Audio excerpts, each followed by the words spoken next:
Welcome students.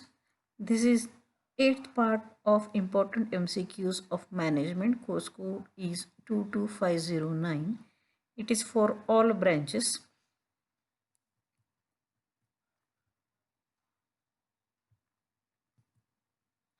First question is Section 27 under the Industrial Dispute Act is about first manufacturing process, second penalty for investigation provocation, then third is occupier and fourth is none, and the answer is B.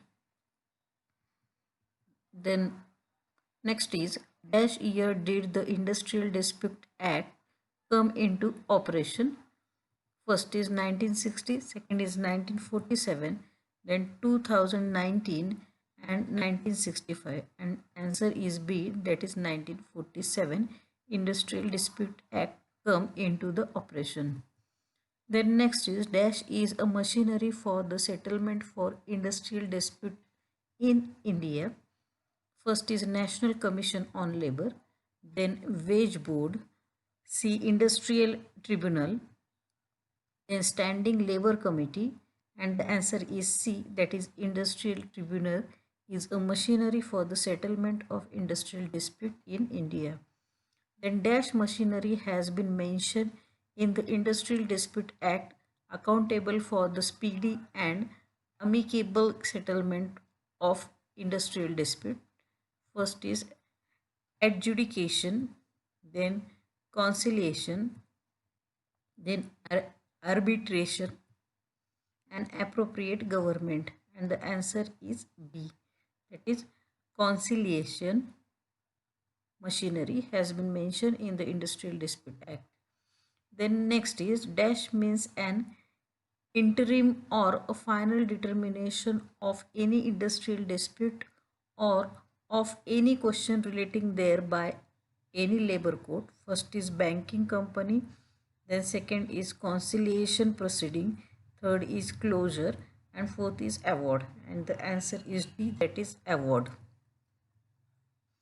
Then industrial dispute means dispute between first employer and workmen, workmen and workmen. C is employer and employer, and fourth is all of the above, and the answer is D, that is all of the above. The dash authorities are set up for settling the industrial dispute.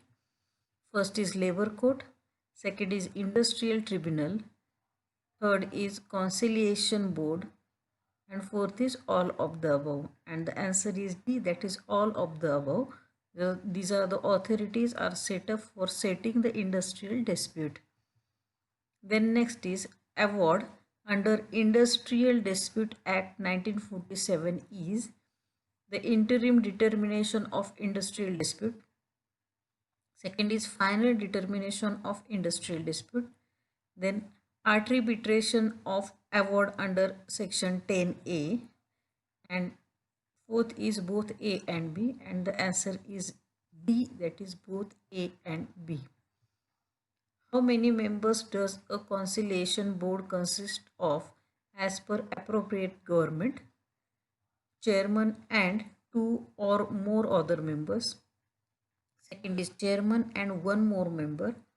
Third, chairman and 5 or 6 other members. And fourth option is chairman and 10 other members. And the answer is A, that is chairman and 2 or 4 other members.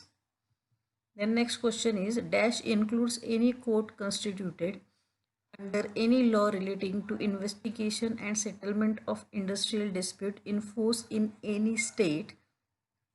First option labor court, second district court, third Supreme Court, and fourth is none.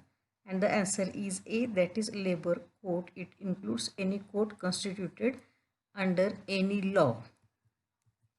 Then next is section dash of Industrial Dispute Act covers the compensation provided to workers who are in continuous service for not less than 1 year. First is 25, second is 25A, third option is 25FFF, and last option is 26, and the correct answer is C, that is 25FFF. Then no person employed in a public utility service shall go on strike in breach of contract within dash of giving such a notice.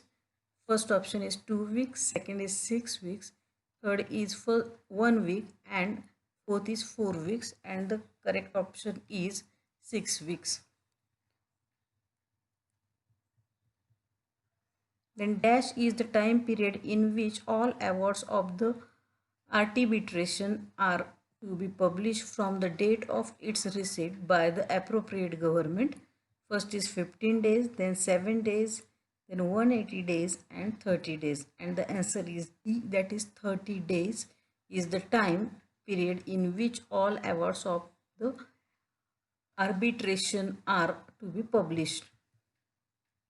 Then where do you, the labor court, tribunal and national tribunal, submit their award to the dispute?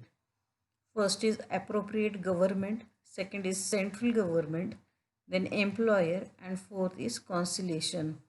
And the answer is A, that is appropriate government.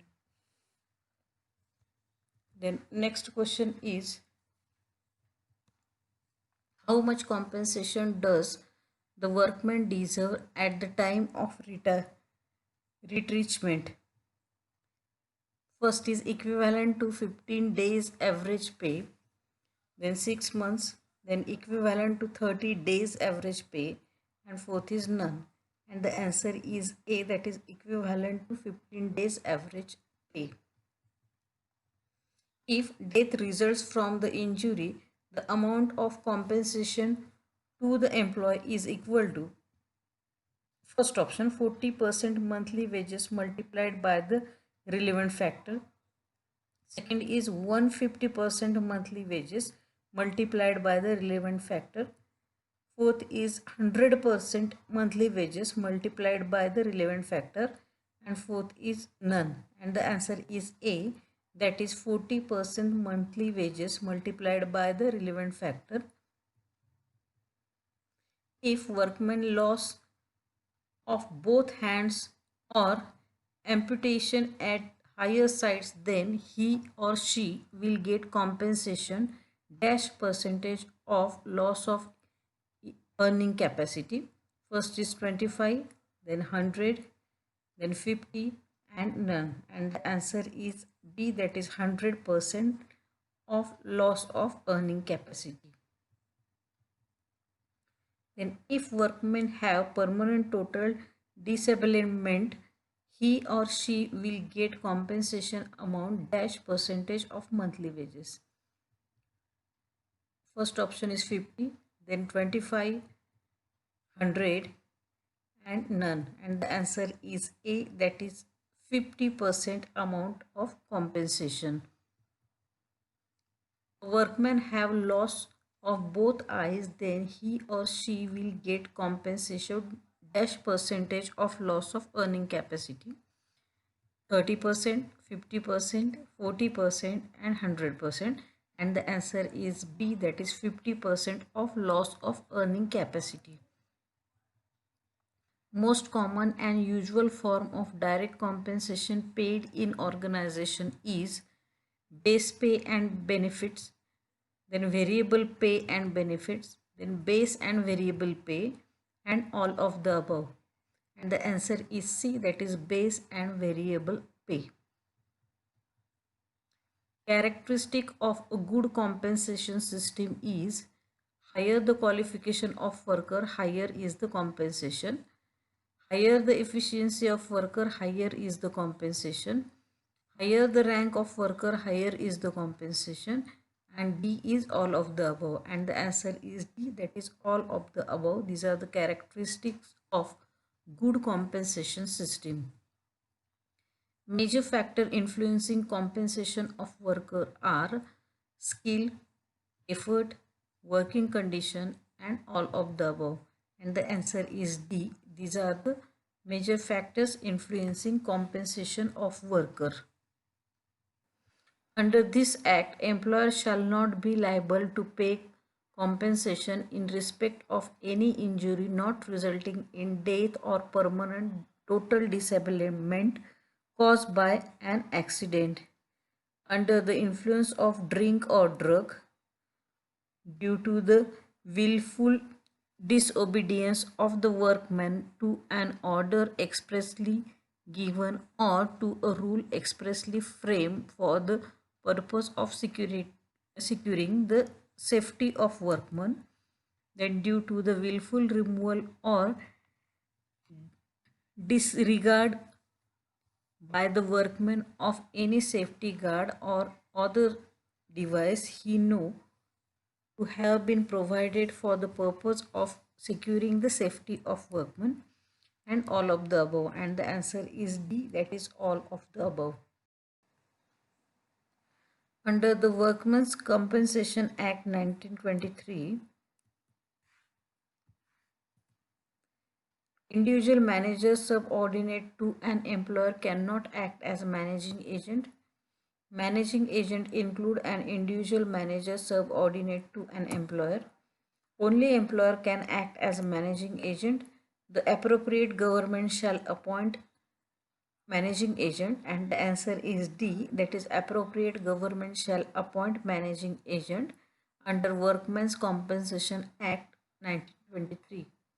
While working at the construction of multi-story building of a company, a worker employed by a contractor supplies by a sardar faced an accident and became temporarily disabled.